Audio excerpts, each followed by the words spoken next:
Kingdom kids. Come on, it's time for another adventure. Cece, it's story time.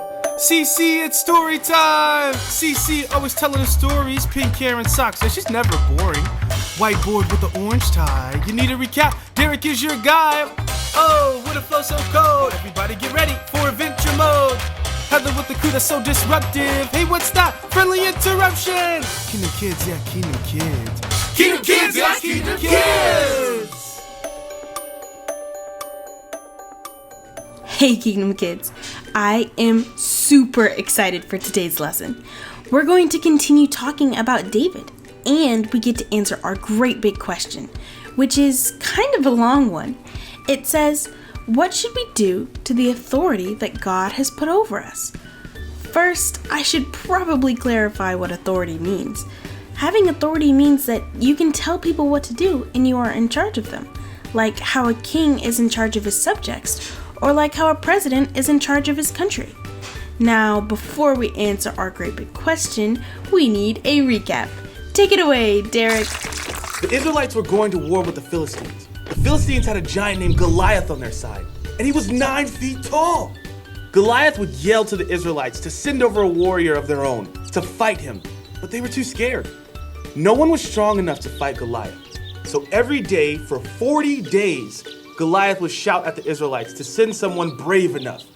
David's older brothers went with Saul and his army to the mountaintop, but David stayed behind to watch over the flock of sheep. David went to the battlefield to bring his brother some food. When he saw Goliath and how he was making fun of the Israelites, he told King Saul that he would fight him. David went to the nearby stream and picked up 5 smooth stones for a slingshot. David raced towards Goliath and slung a pebble from his slingshot right at the giant's forehead, and Goliath came crashing down. He did it! Through God's mighty power, David had defeated Goliath. Wow, what a story! Anyways, back to you, Cece. Wow, Goliath was 9 feet tall. That almost reminds me of this one time when my brother decided to... We interrupt this regularly scheduled program to bring you this friendly interruption. Hopefully your brain doesn't hurt too much after our riddle with Richard. Hello, Kingdom kids, and welcome back with another riddle with Dr. Richard. Now, tell me this. What has holes, but still holds water?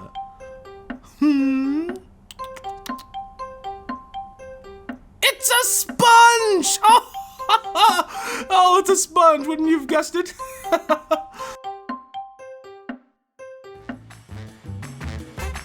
Oh my goodness! I think I got that one! Did you get it? Well, if you didn't, you can always try next time. Well, let's get back to Cece. That was a hard riddle, Dr. Richard. Well, now that that's out of the way, ladies and gentlemen, boys and girls, it's time for... Adventure Mode! David had done many great things for King Saul and his army, and with God's help, he had defeated many of Israel's enemies. However, Saul was jealous of David and was chasing him down to kill him.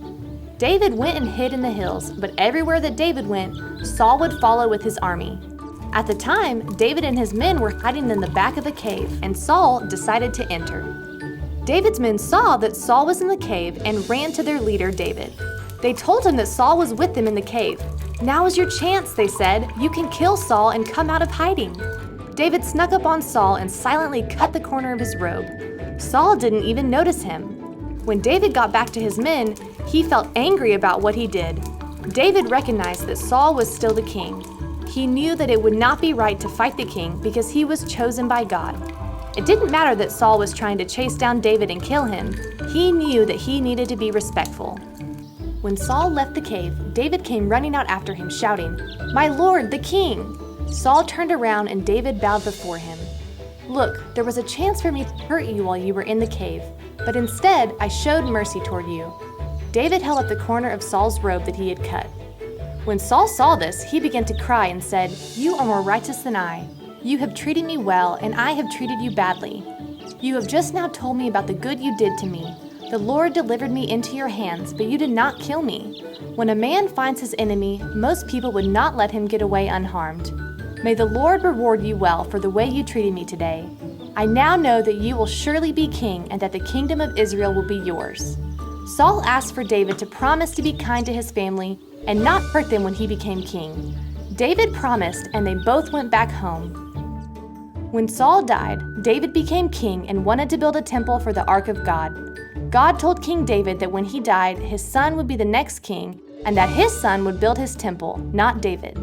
God also told David that there will always be someone in your family who is king, and that David's throne would be established forever. David sang songs of praise to the Lord, thanking him for his goodness and praising his name. And that's what we learned on Adventure Mode!